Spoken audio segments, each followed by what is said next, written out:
You are listening to part 2 of the Daily Wisdom Pills series, 9 Rules for a Monumental Life. Rule number 2, be the humblest person in every room you're in. And I challenge you with great love and respect, make that commitment to yourself and practice it daily for the remainder of your life. You see, the humblest wins.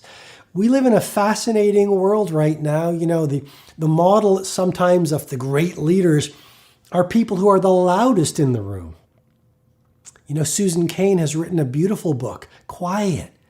In a world of loud people who thump their chests, she's written about the power of being an introvert. You know, I'm part extrovert. I speak to stages. Sometimes there's 10,000 people in the room. And I travel the world doing, these videos, and I have a lot of people who follow me on the social media, but I'm also an introvert. I love nature. I love solitude. And Susan Cain, in this great book I really encourage you to read called Quiet, says you can tell an introvert versus an extrovert because extroverts get energy from being around people. Introverts refill their wells and get energy by being alone. And I only mention this because humility has got a bad rap. And we live in a world where I think the majority, the 95%, are chasing the wrong things and celebrating the wrong values. And wrong isn't the right word, but humility is gold. And if you look at the true heroes, those people all suffered so much and endured such adversity, and their heart was broken so many times, their hearts opened.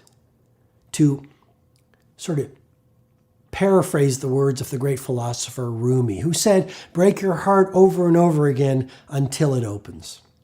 And if you look at the great heroes, they were the humblest in every room. Nelson Mandela, Mother Teresa, Mahatma Gandhi, Martin Luther King Jr. The people we see as the true titans and the true legends, they weren't full of ego. They weren't insecure, so they were always talking about themselves. These were people who graced the planet and walked the earth gently. These were masters of compassion, and because of that, they had the empathy to understand what people needed. These were not people who talked about themselves. These were people who shifted from me to we or to you. Here's a little exercise to play out for the rest of the week. Think about how many times you have to say I, and be very, very careful about what you need to advertise. Do you need to advertise, oh, I'm a marathon runner? Do you need to advertise, oh, we just passed 5 million on Facebook? Do you need to advertise, you just wrote the greatest bestseller? Do you need to advertise your ambitions and your ideals? Do you need to advertise when you've had a win? And if so, check out that insecurity. In my book, The Greatness Guide, which I wrote many years ago, I quoted Carl Jung, and I just wrote it in a chapter, love your irritations.